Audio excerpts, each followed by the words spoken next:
The council will come to order. Please use the e-vote application to record your presence at this time.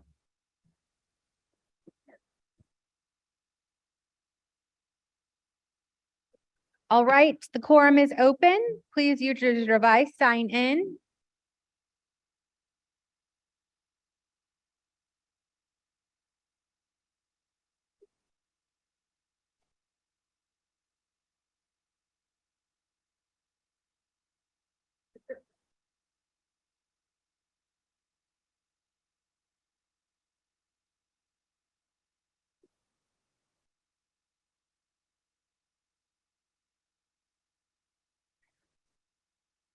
Copy the speech. Start at the bottom.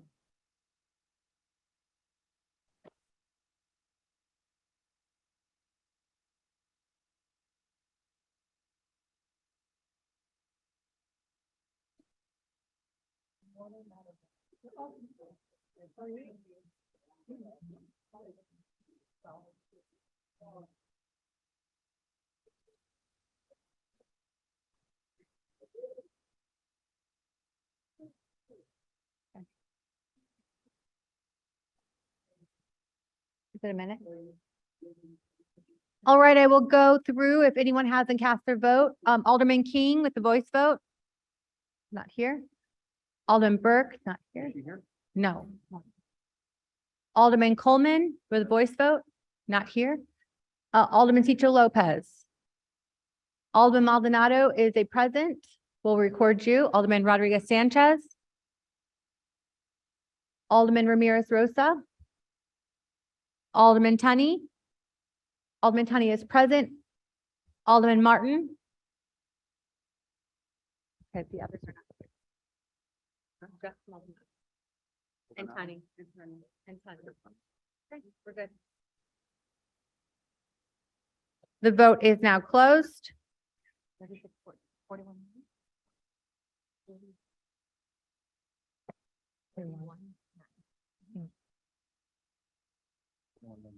All right, there are 41 members present. We have a quorum. Please rise for the Pledge of Allegiance.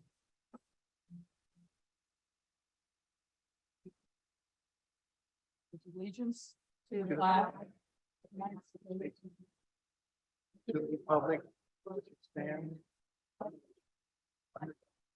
indivisible. Please remain standing for the invocation, which will be delivered by Pastor Brenton Smith of Park Community Church, Forest Glen. Pastor, the floor is yours. Good morning, friends. Good morning. I'm a pastor at Park Community Church, but one of the greatest things I also get to do is to serve in a church called Iglesia Cristiana La Vid, which is a Spanish church on the north side of the city in Rogers Park. One of the things I would just want to do really quick, then I'll jump into prayer, is to convey a message from one of our friends that have come from Venezuela. Short, quick, it won't take long. I will not go over my 3 minutes that I was given. Today is a good day to thank God for the life and the strength He gave us to get here. A country that gives us new opportunities. I thank God from the bottom of my heart for the life of each person who makes this possible. Thanks to the city of Chicago for all their help and effort they are doing for us to have a better quality of life, opportunity to grow and get ahead. Thank you, Chicago. Now, being Hispanic Heritage Month, I'm going to start my prayer in Spanish and then end in English. Dios Todopoderoso, el Dios de todos los siglos, te damos gracias porque estás con nosotros. Te damos gracias que tenemos gobernantes que nos ayudan a vivir de una manera ordenada. Te damos gracias por las leyes que has puesto también, Señor, y por el tiempo que cada persona aquí que ha dado para servir a esta ciudad, para servir a este país. God, we want to thank you for your love. We want to thank you for your mercy. We want to thank you for your grace. And God, in these moments, as we come together, we know that we need wisdom to be able to run a city, to listen to the stories, to encourage and help. God, I pray for every person that's here. I pray for Mayor Lightfoot. I pray as there's conversations that happen all day long with topics that many of us don't even know about. God, I pray that you'd give them infinite wisdom, discernment, love, care. And it's all in the wonderful name of Jesus Christ, the author and perfecter of our faith. It's in his name that we pray. Amen. Amen. Amen.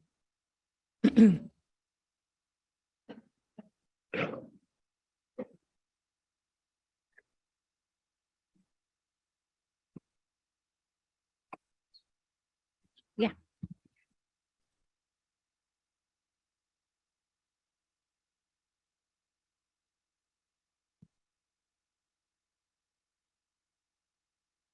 Madam Clerk, please read the call of today's special meeting. The following call for a special meeting of the City Council was filed in my office on Wednesday, September 28th, 2022 at 9:35 a.m. Dear Ms. Valencia, I hereby call a special meeting of the City Council of the City of Chicago to be convened at 10 a.m. on Monday, October 3rd, 2022 in the City Council Chamber and City Hall for the following purposes and for no other purpose whatsoever. 1, to receive the executive budget for the year beginning January 1st, 2023 and ending December 31st, 2023 at the mayor's budget message relating thereto. And 2, to receive and place on file a communication from the budget director regarding estimated levies. And 3, to consider a resolution calling for publication of the 2023 executive budget, setting the date, time, and place of the public hearing on the executive budget. Very truly yours, Lori Lightfoot, Mayor. The chair recognizes Alderman Irvin. Thank you, Madam President. I just want to move to suspend the rules to allow for the sign language interpreter here to my left, or one or more of them, for our Commissioner of Mayor's Office of People with Disabilities. Hearing no objection, so ordered. Ladies and gentlemen, we will now have public comment. Mr. Clerk. The council will now begin the public comment period, which is limited to a maximum of 30 minutes. Each speaker is limited to 3 minutes. Speakers cannot yield or transfer their time to another speaker. Any written comments that have been submitted will be posted and made available for aldermanic review. Our first speaker today is Claiborne Wade. Good morning, Madam Mayor, members of the City Council. My name is Claiborne Wade, proud father of 4 CPS students. I work for Family Focus Lawndale as the parent liaison at Oscar DePriest Elementary School.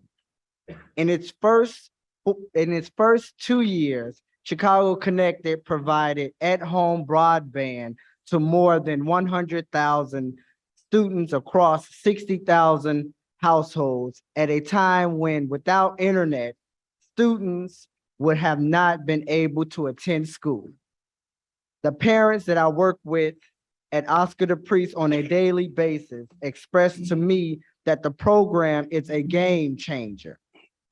They are able to access quality internet from home, scheduling doctor's appointments, enrolling in higher education, and career searching.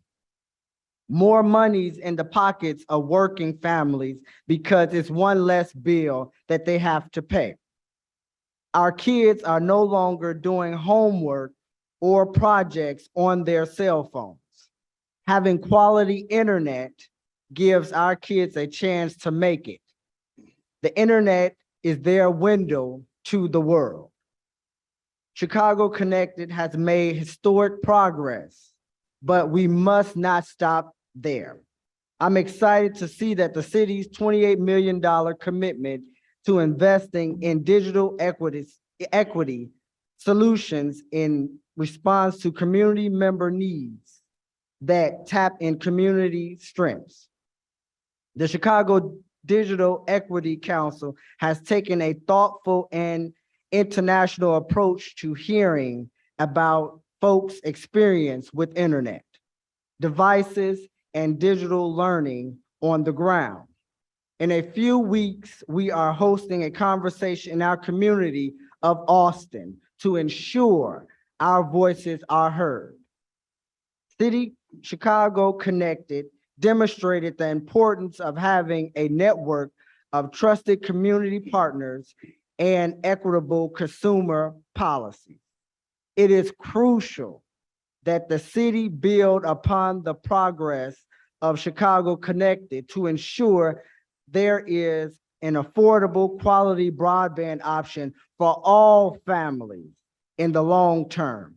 And I support the city's continued and growing investment in this space.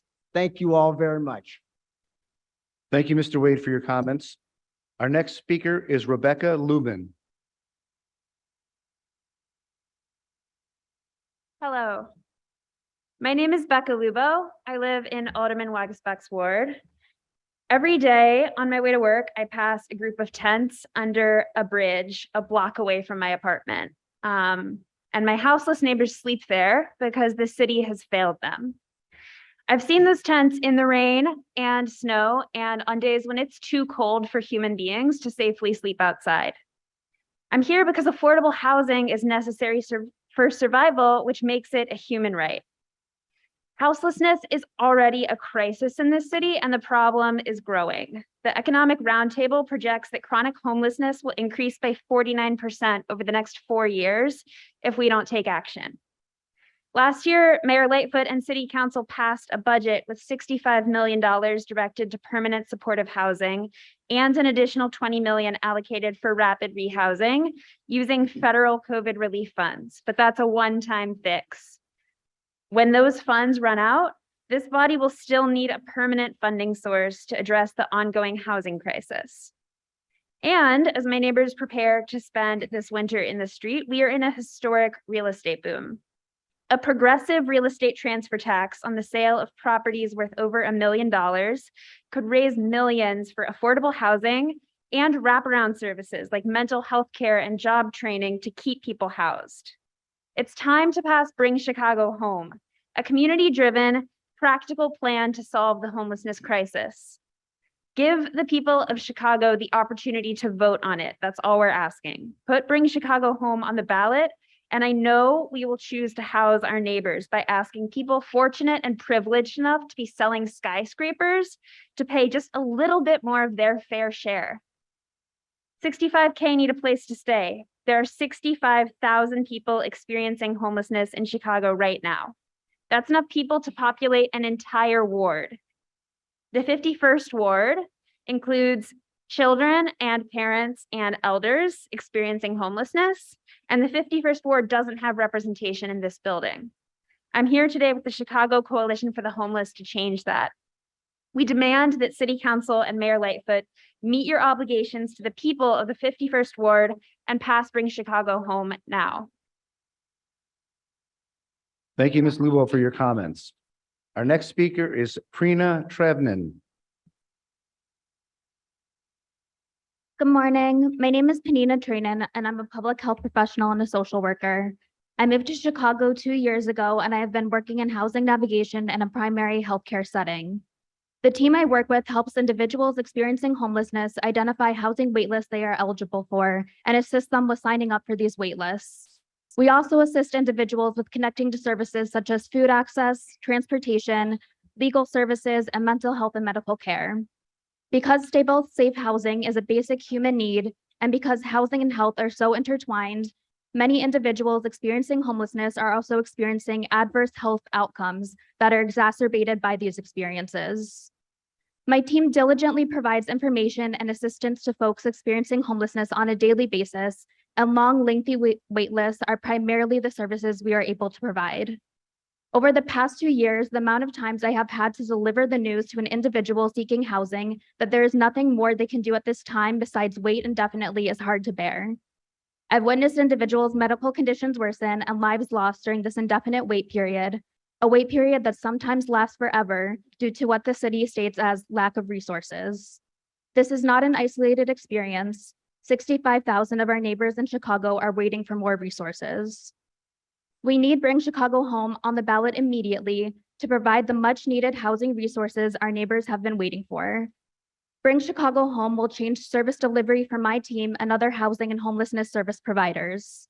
Bring Chicago Home will allow us to connect individuals to the housing resources they are diligently seeking. Bring Chicago Home will allow more people to access housing and therefore improve health.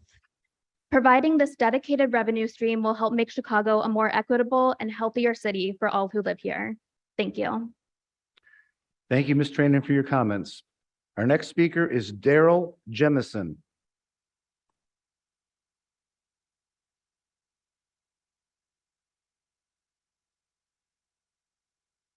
Good morning.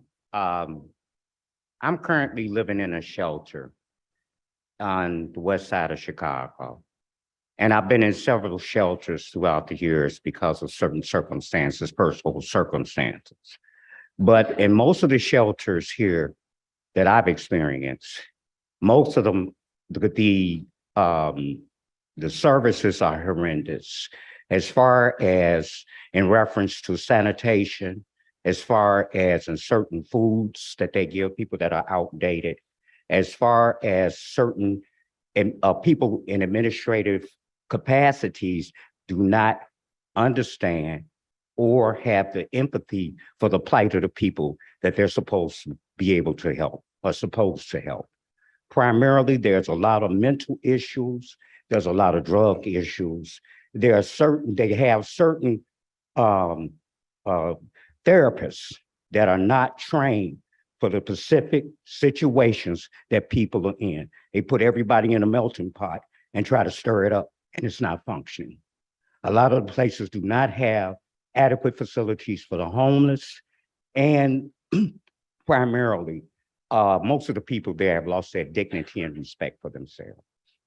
So in my personal opinion, from my experience, there needs to be a confab of not only spiritual and psychological, but people geared to specific needs of specific individuals and their situation. Thank you very much. Thank you, Mr. Jemison, for your comments. Our next speaker is Mr. George Blakemore. Okay. Good afternoon, Mr. Blakemore. You know, it's this morning. Perhaps they should have had this dog and pony show on the road around 5:30 or 6. And when they're in these rich suburbs, they have their meetings where the working poor can attend them. Anyway, thank you, Lady Lightfoot, for not going up on the tax. My problem I have many problems with the city of Chicago, our great city that set on the lake. But with the budget, all this money that's set aside for these road police, it's a problem with these racist white policemen in the city of Chicago. Does Black Lives Matter? White lives matter. Hispanic lives matter. Asian lives matter. Well, when hundreds of millions of dollars are spent on police abuse and selling it, but the police budget gonna be almost $1 billion or more. So don't blame nepotism, racism, corruption. Don't bring this doo-doo that's going on in Chicago with Lady Lightfoot. It's been here under Ron Emanuel, under Richard Daley, under all of them.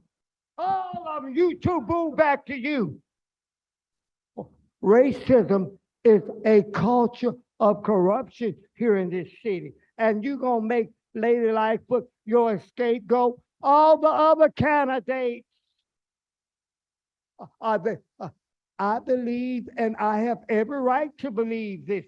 I'm watching the other candidates, and none of them have the qualification of Lady Lightfoot. She's smart. She's Black. And she's a lady. So when you get rid of her, who you gonna put in? The others, you must look. You must think analytical. You have a leader already in place to clean up this doo-doo. That's 100 years of doo-doo in the city of Chicago. She didn't bring COVID-19. She didn't bring racism, nepotism. All right. I'm for you. Mr. Blakemore, thank you very much for your comments. However, your time has expired. Our next speaker is Carla Johnson.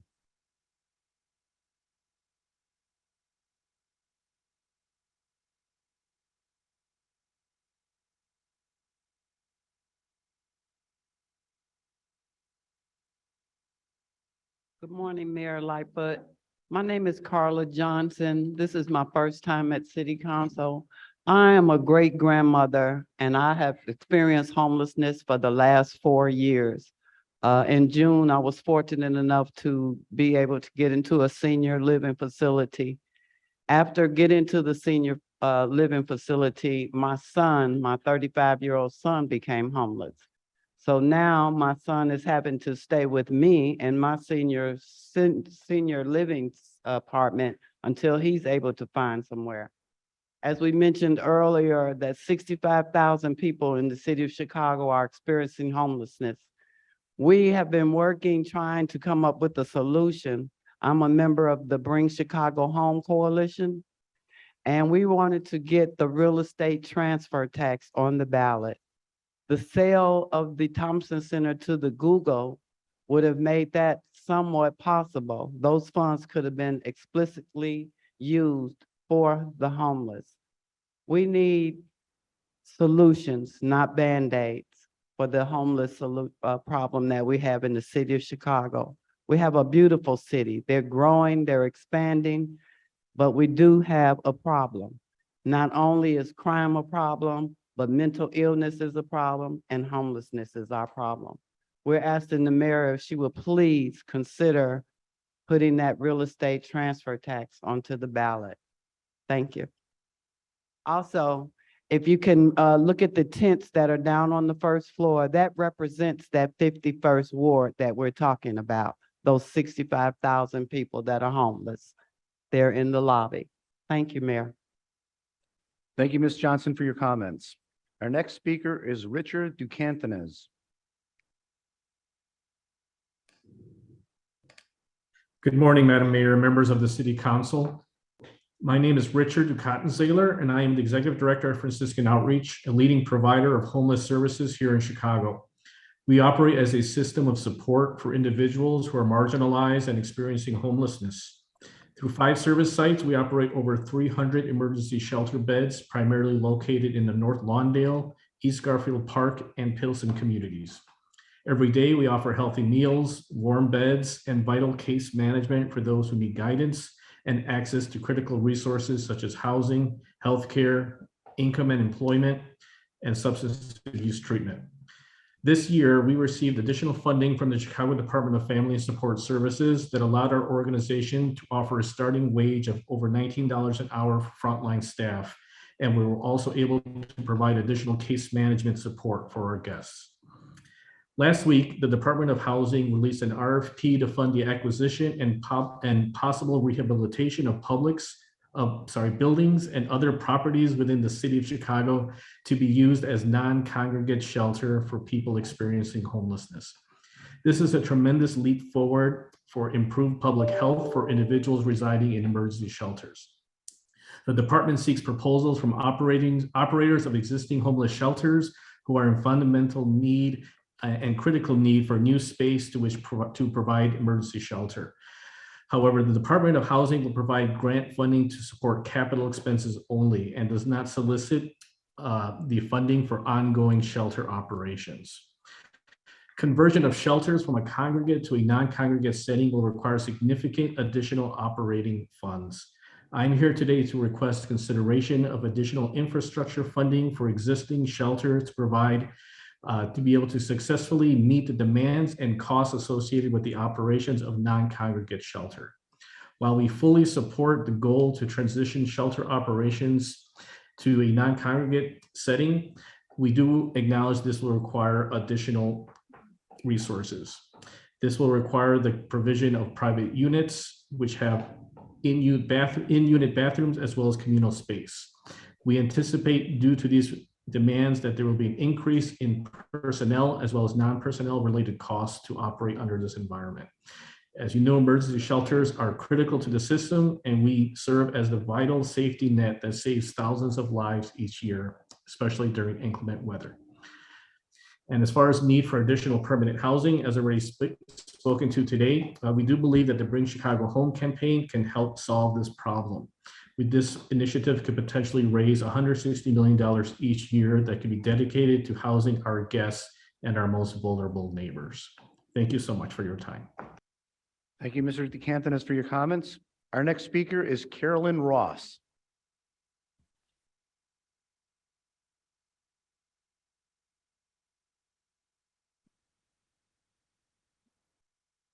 Carolyn, please press *6 to unmute. Thank you, and good morning, Honorable Mayor and members of the City Council. I'm Carolyn Ross, President and CEO of All Chicago Making Homelessness History. I'm here today to convey our appreciation and support in reference to how the city has invested Chicago Recovery Plan resources into the service system of housing and homelessness. All Chicago works closely with stakeholders throughout Chicago and serves as the lead nonprofit partner on preventing and ending homelessness in the city of Chicago. All Chicago does not provide direct services. Rather, we coordinate system-wide solutions such as the Expedited Housing Initiative, which coordinates many homeless service providers to use moving events at shelters and encampments to help people experiencing homelessness move quickly into housing. All Chicago also coordinates other homeless solutions such as the city's shelter diversion pilot program, employment programming, which connects people experiencing homelessness to employment training and benefit enrollment opportunities, and managing programs focused on providing rental assistance and homeless prevention funding. In 2021, All Chicago coordinated the Chicago Continuum of Care to create a plan on how federal COVID-19 recovery funds should be utilized. The Chicago Continuum of Care is made up of over 100 stakeholders invested in preventing and ending homelessness, including city departments, homeless and gender-based violence service providers, people with lived experience, philanthropic partners, business representatives, and affordable housing developers. We are grateful that the COC was heard and the COC's request for these investments needed to prevent and end homelessness in Chicago are included in the Chicago Recovery Plan. In order to prevent and end homelessness for all Chicagoans, we know we need access to safe shelter options, which is why the COC requested the city invest in shelter facility upgrades and creating access to non-congregate shelter options. Shelter is often the last resort for people facing homelessness, and it's also one of the best ways we can engage with people experiencing homelessness to get them on a housing pathway to end their homelessness for good. We believe the city's efforts around shelter are critical investments for people who are experiencing homelessness. We know we need more access to affordable housing. We're experiencing this issue throughout the city and the country, and the Chicago Recovery Plan's investments in affordable housing creation, along with continued investments, will begin to close that gap. We know we need homelessness dedicated programs for our neighbors that need both a housing subsidy and housing stabilization supports. Specifically, I've seen how directly these investments in a homeless dedicated program model called Rapid Rehousing has housed over 1,700 people in the last 18 months. This program, the Expedited Housing Initiative, coordinated by All Chicago, has resulted in a significant increase. Ms. Ross, thank you very much for your comments. However, your time has expired. Our next speaker is Ariel Dene. Ariel Dene is not present. Our next speaker is Robert Castaneda.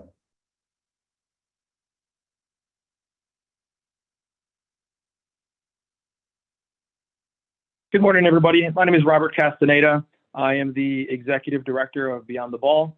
Thank you for allowing me to participate in this process today.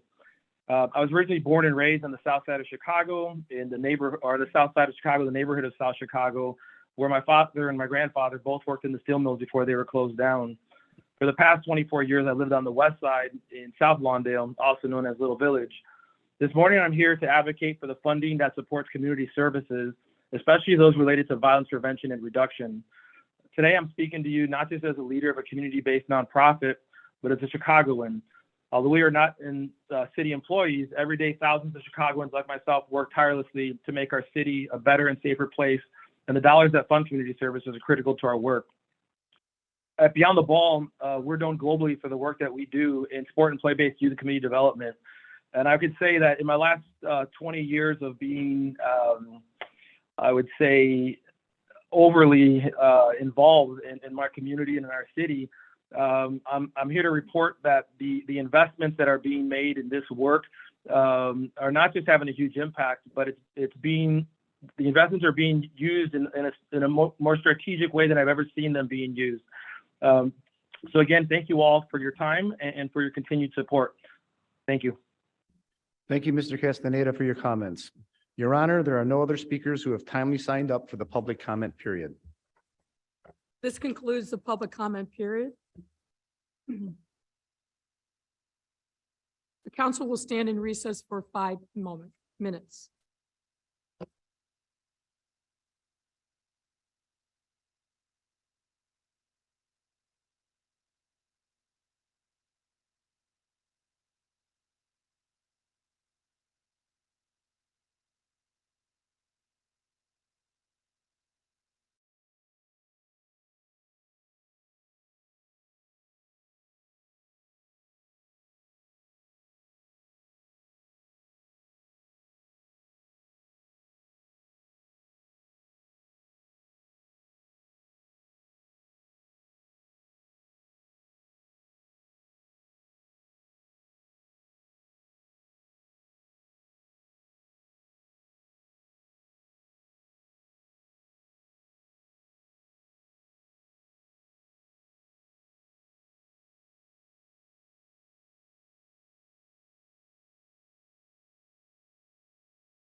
That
Next up, ladies and gentlemen, is communications. Madam Clerk. Ladies and gentlemen, I transmit here with the proposed 2023 budget recommendations. Your favorable consideration of this item will be appreciated. Very truly yours, Lori Lightfoot, Mayor, referred to the Committee on Budget and Government Operations. I, City Clerk Anna Valencia, have received a communication from Susie Park, Budget Director, dated October 3rd, 2022, pursuant to Section 18-55 of the Illinois Truth in Taxation Law regarding the 2023 aggregate property tax levies, which is placed on file. That concludes communications. Thank you, Madam Clerk. Ladies and gentlemen, over the last 3.5 years, our city, our government, and our people have faced unprecedented challenges. Our entire way of life has changed, and we're still finding our way to our new normal. And as we continue to put the pandemic in the rearview mirror, our city is as strong and resilient as ever before, and our future is bright. Budgets passed by this body have consistently met the moment, the challenges we have faced, by providing our residents with the support they needed when they needed it. Along with me, every year, a majority of this body has made the tough but necessary decisions to continue our journey to be true fiscal fiduciaries that the job demands, to meet our pension obligations, to end scoop and toss, and in the process, to close historic budget deficits.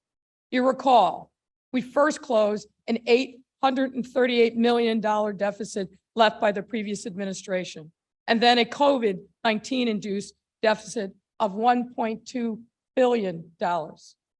We met each of these challenges without cutting services and without laying off employees.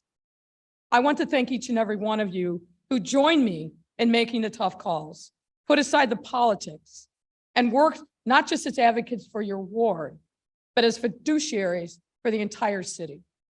All of our residents have and will continue to benefit from your thoughtful and intentional stewardship. But as you know, budgets are not just math problems. They are and must be value statements. Value statements about how and why we invest, and importantly in this city, where we invest. For my first official words as a 56th mayor of the city, I challenge each of us to see the whole city, the beautiful mosaic that we call home, all 77 neighborhoods, and especially those that have been historically neglected for far too long. I have, and I will continue to be, unapologetic about the need to invest south of Roosevelt Road and west of Ashland. All of our children have a right to see, feel, and touch the richness that one of the wealthiest cities in the world has to offer. And let me remind you, neglect is not cost-free. Neglect is not only morally wrong, but is also fiscally foolish, as we have come to know in this city all too well. We have been carrying a heavy burden for decades of neglect, whether we want to acknowledge it or not.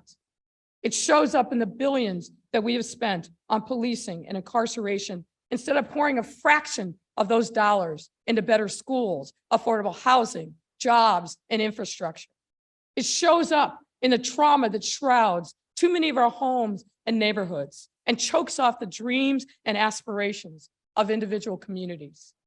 What I have asked this body to do over 3 successive years, and now again today with a 4th budget, is to be bold with me, to continue to right historic wrongs, so that all of our residents who call this beloved city home will benefit and be able to fulfill their God-given potential. As a result of coming together and working in collaboration, we have scored historic wins for our residents in these past 3 budgets. Getting our fiscal house in order is foundational to all the other investments that we want and need to make for our residents. Over and over again, with your collaboration, we have changed historic financial practices by living within our means so that we can end the practices of compelling taxpayers to bail us out from our fiscal mismanagement. Last year, we climbed the debt ramp by ending scoop and toss, and now we are paying down our total outstanding debt.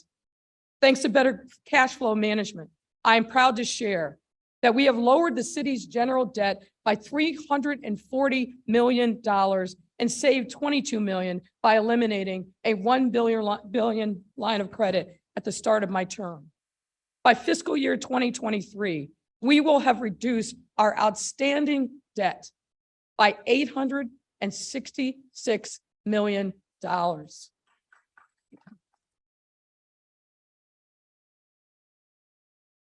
And we will be able to use those savings to continue fixing our roads, bridges, and shores through the Chicago Works Capital Plan and developing a safer and more resilient communities with the Chicago Recovery Plan. Our equity-based investment strategy that includes $1.9 billion from the American Rescue Plan Act and another $660 million in local bond funds. This infrastructure work benefits every resident in every neighborhood, and that, ladies and gentlemen, is a big win for our residents. Next, our pension obligations. Those obligations are real, not a nicety, but a necessity for us to meet for essential workers who kept us safe and provided city services during the pandemic and more, depending on us to keep our historic promises to them. This city is home to over 23,000 pensioners who collectively dedicated over 900,000 years of service to our city. These are daughters and sons of Chicago who worked day in and day out to protect our city and keep it running. In return for their service and sacrifice, we promised them a pension. So fulfilling our pension obligations is sacrosanct. And I am proud to say that with the 2022 budget, we were able to finally climb the $1 billion ramp to actuarial-based funding. Moreover, for the first time in our city's history, we are now paying an actuarially calculated pension contribution for all 4 of our pension funds. This means that we have started to make the minimum payment on our pension credit card and slowed the climb of our pension debt. Additionally, for the first time in 15 years, we are actually increasing the assets we have to cover our pension liability, or the pension funded ratio. This is another historic win for our pensioners, the police, fire, laborers, and other municipal employees who continue delivering for our residents as public servants and depend upon the pensions that they are earning every day. And while we're on pensions, we can't forget the work that we've done to secure a $2 billion casino for revenues for the police and fire pensions, as well as $2 billion in revenue that will go to the state of Illinois to fund vertical capital projects across the state. After 3 decades of pursuit, this casino will generate 3,000 construction jobs, 3,000 operating jobs, and is one of the most equitable casino projects in the country. And while we have been getting our fiscal house in order, we have also, as you know, been making transformative investments in people and places. This work begins, of course, where we always begin, by looking internally for savings. We also have recently announced paid parental leave for all of our employees.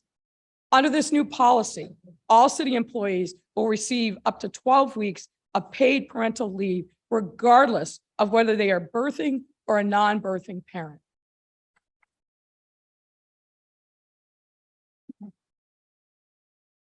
This will ensure that parents have the time to bond with their new child, heal from birth, and receive their city wages for the entirety of those 12 weeks. This is a big step forward for our city employees. Externally, and every year, we've also continued to make meaningful investments in overall community safety. Recognizing public safety must be data-driven and involve deep community collaboration. We are doing the work to have the best trained, constitutionally driven police force and are creating alternative forms of crisis response, all while recognizing that lasting peace only comes through investing our way out of the root causes of the violence and not simply arresting our way out of the problem. Study after study tells us that the built environment, and specifically public infrastructure plays a key role in community safety. The Chicago Department of Transportation's work in improving streets and alleys and lighting plays an important role in helping combat crime.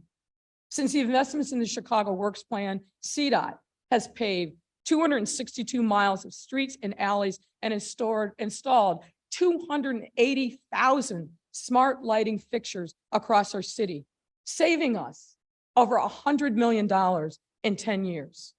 This has been particularly important in our most neglected communities where deferred maintenance meant poor lighting and potholes and crumbling streets were the norm.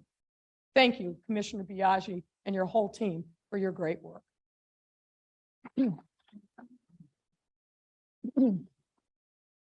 Overall, with fiscal year 22's budget alone, we have made over $400 million in investments across various initiatives to enhance community safety through supports for our police officers and the department's infrastructure, as well as officer wellness. We have made dramatic increases in investments for violence prevention and programs such as street outreach, which was a mere $1 million when I took office, and now is at 15 times that amount with $52 million annually, in addition to the investments funded through the Chicago Recovery Plan per year. We have also invested in support for community organizations, block clubs, and addressing quality of life issues that are the magnets for crimes. This includes an $87 million investment in the largest vacant lot cleanup program in the city's history and one of the largest in the country. Research has shown vacant lot cleanup programs have significant impacts in reducing gun violence and increasing community safety. We have also made deep investments in our youth and their families. For example, connecting our young people to safe and productive activities in their out-of-school time, summer jobs, and year-round youth employment. We have also not ignored the trauma and health concerns that afflict way too many people across our city. Beginning with our first budget in 2019, we have increased mental health funding more than 7-fold, as the mental health budget was then $12 million annually, and as of 2022 is now $89 million.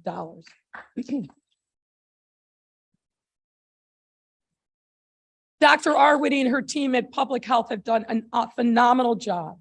And let me also say that prior to this administration, city-funded services served approximately 2,500 people a year with mental health challenges. But this year, as a result of the work and the investment of the Department of Public Health, we will serve approximately 60,000 people with free mental health services across our city.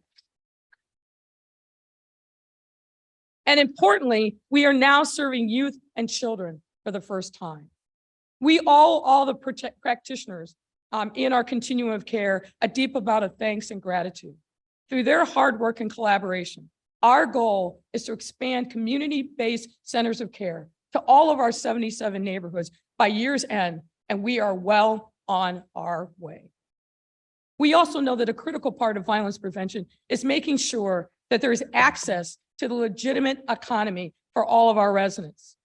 Through our economic initiatives like Invest Southwest, the Enhance and Improve Neighborhood Opportunity Fund, and the work of the Chicago Recovery Plan, we are on track to infuse our neighborhoods and small businesses and nonprofit organizations all across our city with approximately $2.3 billion of investments.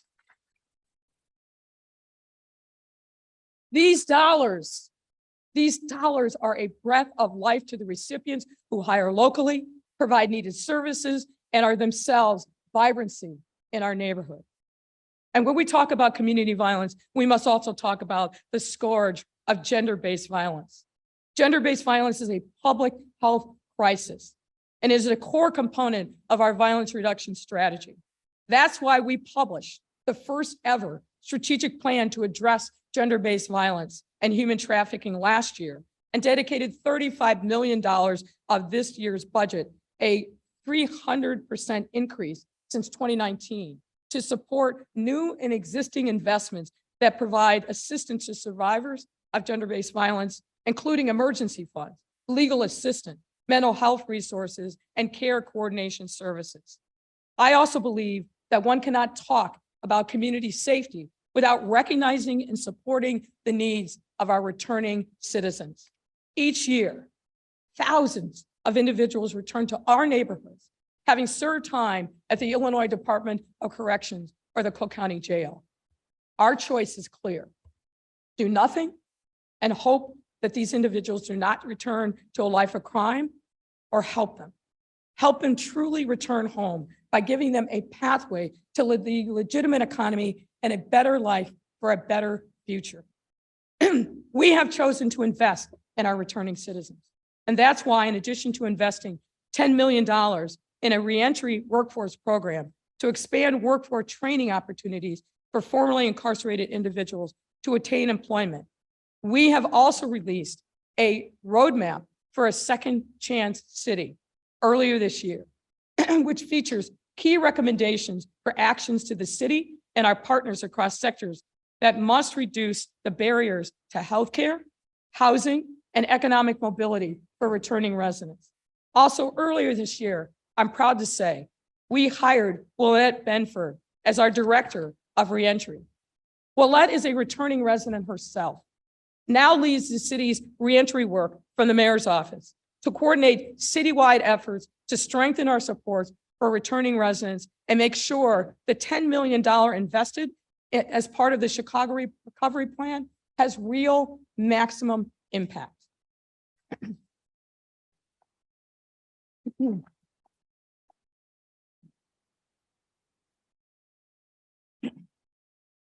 We have also made consistently strong commitments to housing, affordability, and homelessness prevention. I agree with the speakers who talked earlier today. This is an issue that we continue to tackle and we must continue to tackle head on. Stable, affordable housing, after all, is necessary in order for residents to live in safe, healthy, and vibrant communities. To further strengthen our social safety net for residents without housing needs, we dedicated more than $155 million towards additional investments in affordable housing initiatives. And then in December of last year, as a direct result of the Chicago Recovery Plan's affordable housing investment, we announced the largest multifamily investment round in Chicago's history. This will enable us to develop $1 billion. And yes, that's 1 billion with a B in new housing and represent 2,500 new and preserved homes for low and moderate income Chicagoans. We also currently have 52 affordable housing developments in our pipeline, all scheduled to close between now and 2024.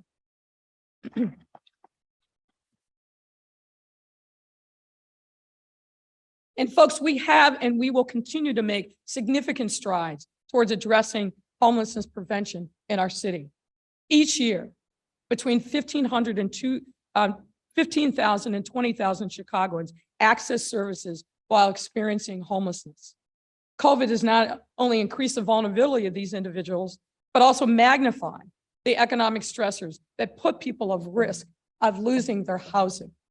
That's why in the fiscal year 22 budget, we committed over $200 million to expand services and housing opportunities for individuals experiencing homelessness and housing instability. We also know that there are a number of circumstances that lead to someone being homeless. So we're continuing to make investments across the continuum of prevention and response supports, including shelter services, shelter infrastructure, outreach, prevention, rapid rehousing, wraparound services, and permanent supportive housing. Folks, the investments that we've made in affordable housing and in homelessness prevention, coupled with our targeted financial assistance program, are necessary steps toward ending the generational poverty that too many of our families struggle through. When these families have the tools that they need to thrive, our entire city thrives. We've also stepped up meaningfully our role to create a more sustainable planet through investments in our environment, including ensuring that our city and our communities can withstand the threat of climate change. So far, we have invested $188 million in this mission.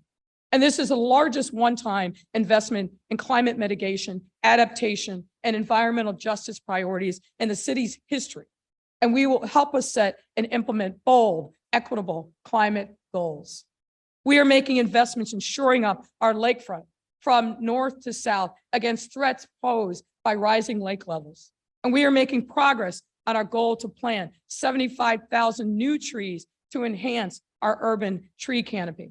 This is the largest tree planting initiative in the city's history.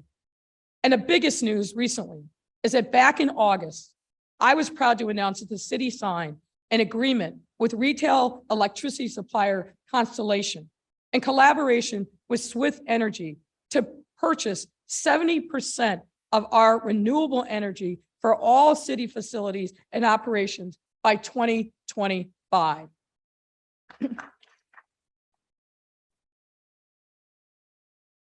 This agreement, which includes supplying Chicago with about 300 megawatts of new Illinois solar power, enough to power all of our large electricity uses like O'Hare, Midway, and water pumping stations, will allow us to achieve our citywide goal of transitioning all city operations to 100% renewable sources by 2025.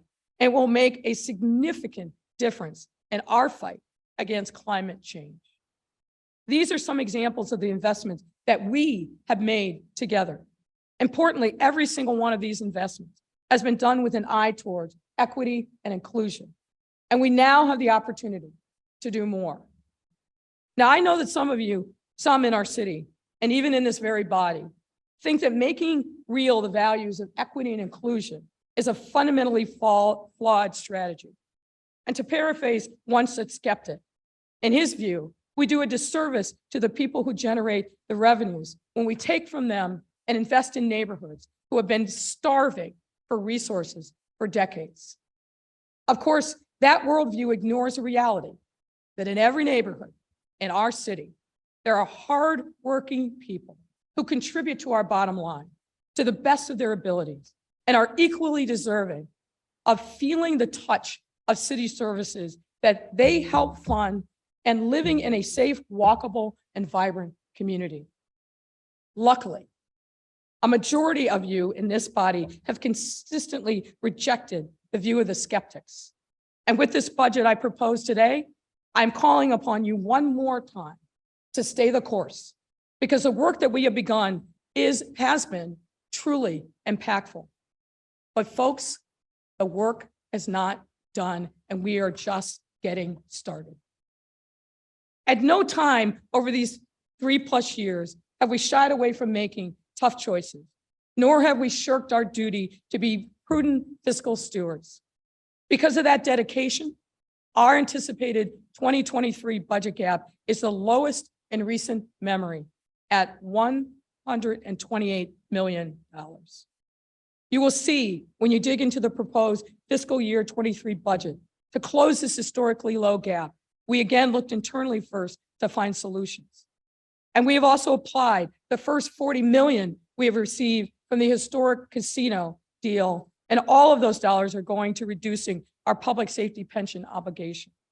I'm also happy to report that our 2022 revenues are coming in at $260 million better than projected.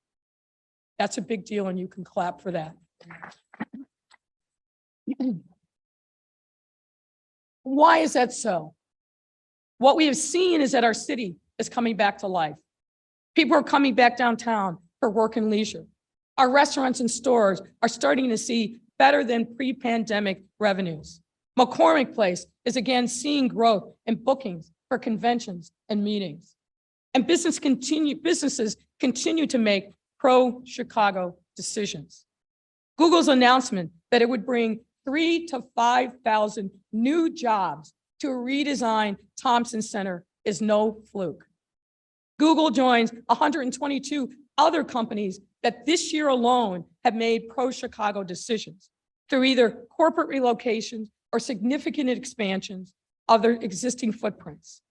Companies with household names like Kellogg or Mars that could literally go anywhere in the world but are choosing Chicago. This list also includes lesser known, but no less important companies like AeroQ, a quantum computing startup that is open in Alderwoman Mitt's ward, which is taking advantage of Chicago's formidable advantage in quantum computing resources. Congratulations, Alderwoman Mitts. Another example is Harvest Food Groups, which is investing $60 million in a new food production facility. This facility will be located in an 8-acre plot of city land that has been vacant in the back of the yards for over 15 years and represents an expansion that will create and retain over 250 new jobs. Alderman Cardenas, I know you are pleased with this investment.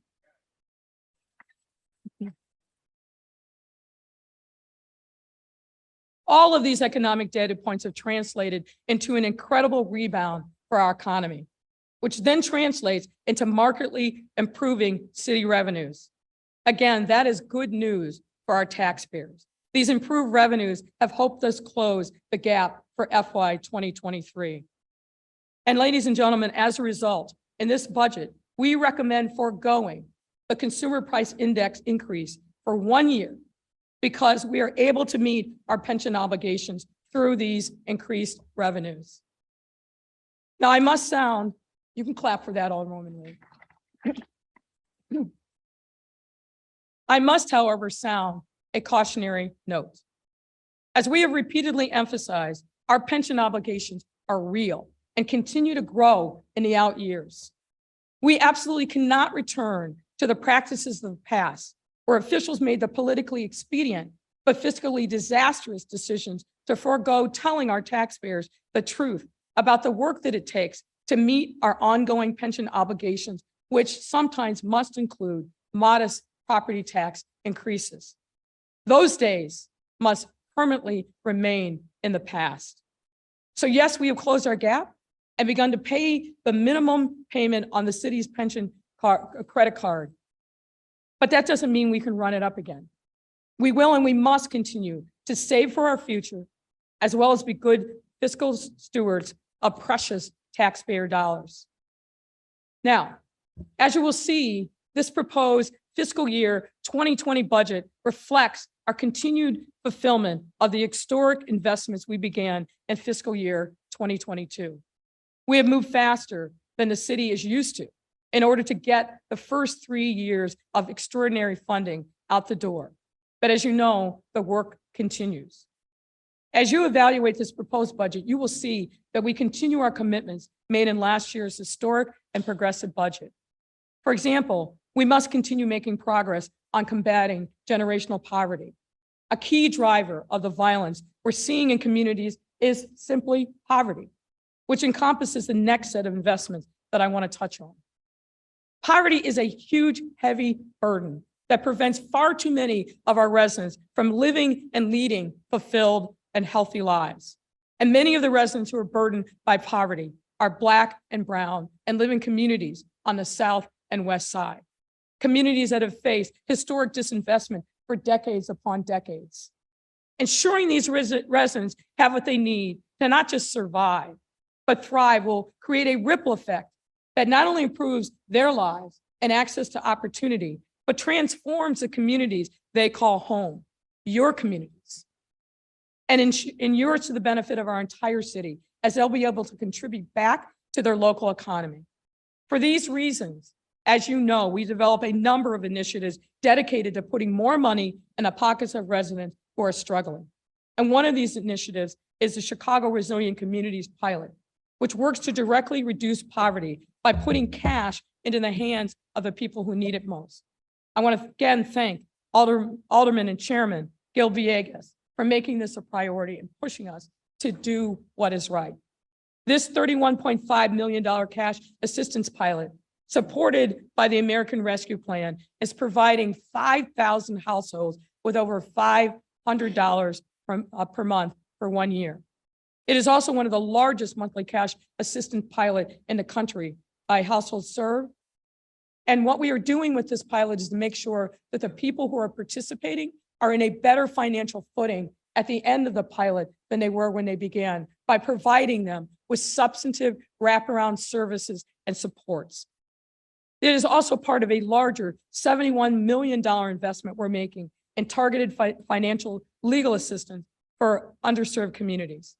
The Chicago Resilient Communities Pilot has given residents some necessary breathing room and relief from the impacts of the pandemic. Let's shift now to new investments. And while each of the aforementioned investments represent important steps forward in our work to uplift communities and revitalize our economy, we know that there is more that we can do in the long-term prosperity of our residents that depends upon us being bold and continuing to make investments. That's why in this budget, we propose a number of additional investments. First, we propose making $242 million to begin a new pension fund policy of prepaying future pension obligations. While we have made significant progress in our pension contributions, we are essentially making the minimum monthly payment on our pension credit card. We need to begin paying down that pension credit card so that we can stop paying compounded interest. Also, this pension advance will prevent pension funds, as they do now, from having to sell assets every month to meet their pension obligations. That makes no sense, particularly given what's happening in this very difficult market. The new funding will save the city $2 billion over time and reduce future pension contributions, as well as approximately $30 million in preserved assets based upon current market performance. This makes sense, and I urge you to support this part of the budget. We also propose over $100 million for additional public safety investments, which includes $36 million to fund our consent decree obligations, as well as replacement of the aging police vehicle fleet, new technologies for police officers and the department, and the replacement of CPD helicopters. We are also allocating additional resources to continue the civilianization of administrative functions within CPD so that more sworn officers are devoted to taking guns off the street and taking on the gang violence that has plagued our communities. We don't need police officers sitting behind desks. We need to keep supporting the dedicated CPD recruiting team that is seeing consistent success in the toughest national climate to recruit new police officers. And we owe the superintendent a debt of thanks for the work that he and his team are doing. Thank you, Superintendent.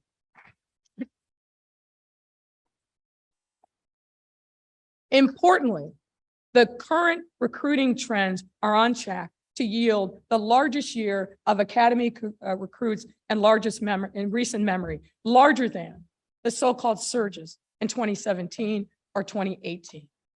Next is $10.2 million to modernize and create efficiencies within city government to ensure effective and efficient delivery of city services and programs. This budget will work towards improving the city's antiquated IT capabilities, as well as hiring and procurement functions for all of our city departments. Those of you who have experienced the deficits in our ability to provide efficient services should be cheering our efforts to finally upgrade and modernize our internal systems and processes. We will also be leveraging $3 million in CRP funding to launch a first of its kind tiny homes project in the city of Chicago. We know that in addition to the other great work and over $155 million of additional investments that we are making in affordable housing, from traditional affordable housing investments, equitable transit-oriented developments, and more, we must push ourselves to be creative. Tiny homes are an interesting innovation that we must embrace as a city. Next, the 2023 budget includes over $200 million in investments for homelessness prevention, which will fund increased shelter capacity and rapid rehousing. In addition to homelessness prevention services, we are also asking this body to commit an additional $3 million to strengthen our reproductive healthcare supports. This builds on our initial emergency $500,000 investment earlier this year. Ladies and gentlemen, given the Supreme Court's decision, which struck down nationwide access to reproductive health care services, Chicago stands as a safe haven for those seeking reproductive care all across our country. And our status as a safe haven requires resources. This $3 million investment is a result of consultation with reproductive healthcare providers across the city and increased needs that they are facing on a daily basis. To further mitigate climate change and address the city's most harmful environmental challenges, this 2023 budget will create a mayor's office for climate and environmental equity. This new office will steer our climate and environmental justice agenda and propel a whole of government action to realize the goals set by the 2022 Climate Action Plan to reduce the city's carbon emissions by 62% by 2040, and while improving residents' quality of life and delivering the equitable socioeconomic benefits they deserve. We have taken great strides in the environment, and doing our role as environmental stewards, this new office will help us even further those initiatives. And speaking of equity, I must also mention that this budget proposes the codification of the Office of Equity and Racial Justice in our municipal code. This will ensure that equity becomes part of the expectation of city government's performance. It will also require that all departments make and maintain a strategic plan that advances racial equity and publicly report on their progress annually as a part of the budget process. Next, given the recent increase in the need for resources available to support migrants coming to Chicago, we have asked for in this budget $5 million to support that work and other contingencies. This is an unprecedented need that we have in our city. The city government and our partners in the community are doing everything that we can to make real our role as a welcoming city. But once again, we need additional resources. Our expectation is that because this is a national problem, the federal government will step up and do more, but we need to also make sure that we are doing our part and putting our money where our values are. So we're asking for this $5 million in additional supports. And to continue to support our creative economy, the artists, the musicians that were so hard hit during COVID. The 2023 budget continues our $10 million investment in the Chicago Recovery Plan to support artists and arts and culture institutions across our city, while adding to an additional $10 million of corporate funds for commitment, which continues into 2023 for a total of $20 million in investments separate from the hotel tax. And finally, this budget also reflects significant progress on our work to tackle regressive fines and fees. We are proposing a new debt relief program that will enable residents and small businesses with outstanding administrative hearing debt to find a pathway to compliance. Participants will be able to pay off all original fine amounts via a payment plan and subsequently waive fees associated with the debt. As our post-pandemic future draws near, it is vital for us to continue creating safer and more resilient communities that can withstand the test of time, crisis, or whatever else comes our way. The only way that we can do that is by staying true to our values and ensuring that no resident is left behind. And while we've accomplished a lot over these past 3 years, even during a global pandemic, our hard work is by no means finished. In many ways, it's just starting. We've righted the financial ship. We've invested deeply in our people and places along the way. Now it's our time to stay the course so that we enable our residents to sail into a more equitable and inclusive future.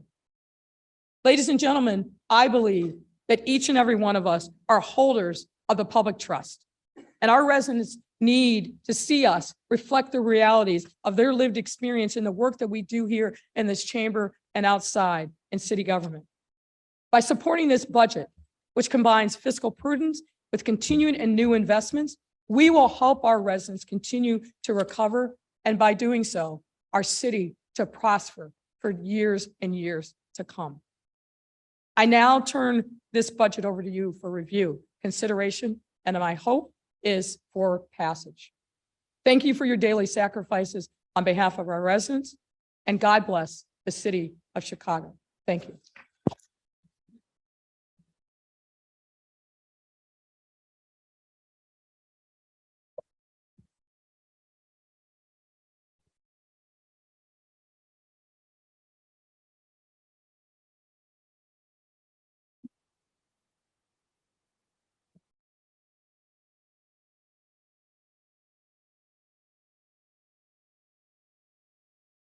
Ladies and gentlemen, we have the pleasure of being present with our great treasurer of the city of Chicago, Melissa Conyers-Irvin. Thank you, Madam Treasurer, for joining us today. The chair recognizes Chairman Dow. Thank you, Madam President.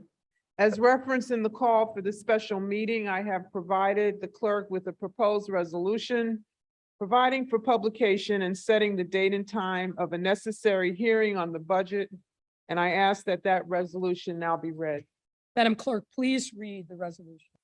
Whereas Mayor Lori Lightfoot on October 3rd, 2022 submitted to the City Council the executive budget of the City of Chicago for the fiscal year beginning January 1st, 2023, ending December 31st, 2023. And whereas it is provided by law that at least one public hearing shall be held by the corporate authorities on the budget document not less than 1 week after publication thereof in such manner as the corporate authorities may determine, and prior to final action thereon, and whereas it is further provided by law that notice of such hearing shall be given by publication in newspaper, have general circulation in the city of Chicago, not less than 1 week prior to the time of such hearing. Now therefore, be it resolved that the budget document for the fiscal year beginning January 1st, 2023, and ending December 31st, 2023, as submitted by the mayor to the city council, be published in pamphlet form and made available for public inspection in the office of city clerk in the Chicago Public Library no later than October 7th, 2022. And be it further resolved that the public hearing on said budget document be held by the city council at 11:30 a.m. on October 26, 2022 in the city council chamber in City Hall. And the city clerk is hereby directed to cause a notice of such hearing to be published in a newspaper having general circulation in the city of Chicago at least 1 week prior to the time of such public hearing. Chairman Dow. Thank you, Madam President. I move for the temporary suspension of the rules for the immediate consideration of the resolution. Hearing no objection, so ordered. Chairman. Okay, I now ask that we move to adopt this resolution by a voice vote. All those in favor signify by saying aye. Aye. Opposed, say no. The ayes have it. The resolution is passed. Chairman Dow. Thank you, Madam President. A budget hearing schedule will be available after this meeting in the office of the Committee on the Budget and Government Operations in room 200. The overview and first budget hearing will begin on October 6, 2022 at 9 a.m. in the City Council chamber. I now move that we return to the regular order of business. Hearing no objection, so ordered.